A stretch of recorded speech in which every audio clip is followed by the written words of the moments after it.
আমি জিনিসটা বুঝলাম না, তারা আসলো বসলো আর গাড়িটা নিয়ে উদাও, মানে প্রকাশ্যে গাড়ি নিয়ে গেছে। আরেকবারের গাড়ি হ্যাঁ নিয়ে গেছে, কিরম পাজির।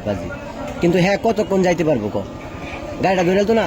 এই যে ইসলামী ব্যাংকের সামনে থেকে গাড়িটা চুরি করলো, সে যে আসলো কিভাবে গাড়িটাতে বসলো, চাচা দেখেন কি অবস্থা, এমন একটা পরিস্থিতিটা সৃষ্টি করছে। হ্যাঁ চাচা দেখুন গাড়ি নিয়ে গেছে। হ্যাঁ মানে এই যে ইয়ে হয়েছে 1 নম্বরে হ্যাঁ ফোনটা দিয়া বলছে যে এখানে গাড়িটা আছে, আর সে আসলো আইসা এভাবে ঘোরাফেরা করছে, কইরা হাইরা গাড়িটা নিয়ে গেছে।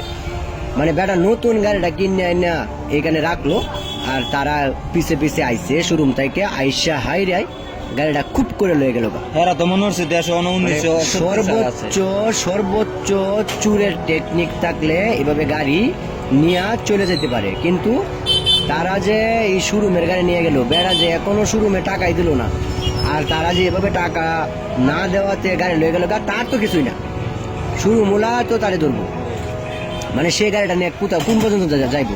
সিসিটিভি ফুটেজে সব দেখা গেছে কিভাবে গাড়িটা লয়ে গেল।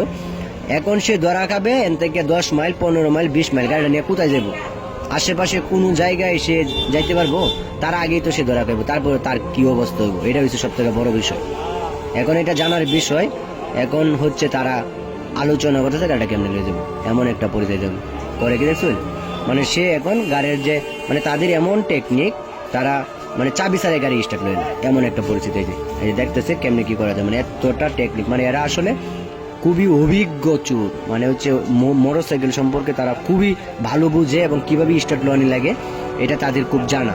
ওই যে এই পাশে আরেকজন, মানে সেও এটার সাথে জড়িত, মনে হয় যে জড়িত।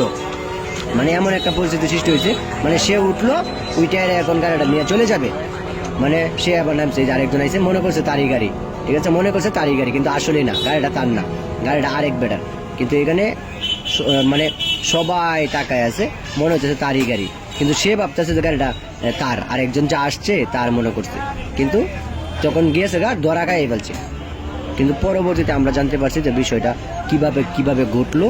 মানে সে আসছে এভাবে, মানে সে যদি মাস্ক পরতো তাহলেও একটা বিষয় আছিল, কিন্তু মাস্ক তো পরে নাই, সে তো প্রকাশ্য দিবালোকে সে ঘোরাফেরা করতেছে, তারা চিনা যেতেছে যে সে আসলে কি ঘটনাটা করছে। মানে সে বুঝেই না যে এই জায়গায় সিসি ক্যামেরা ফিটিং, এটা সে বুঝে নাই।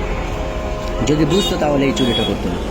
মানে এমনভাবে সিস্টেম কইরা তারপরে হচ্ছে গাড়িটা নিয়ে সে উদাও, মানে প্রকাশ্যে এমনভাবে গাড়ি নিয়ে গেছে। দেখেন অবস্থা দেখেন, মানে সে এখানে কি করতেছে, মানে কি জানি কি করবো, লাইন টাইন জুড়ে দিব, পুশ করে মনে করেন যে গাড়ি স্টার্ট লইলেই গাড়ি লিয়ে যাবো। মানে তার সিরিয়া মনে করেন যে আরেকটার সাথে হয়তো বা কানেক্টেড দিয়ে দিছে, এই যে নিয়ে যেতেছে, কাম সাইডালছে।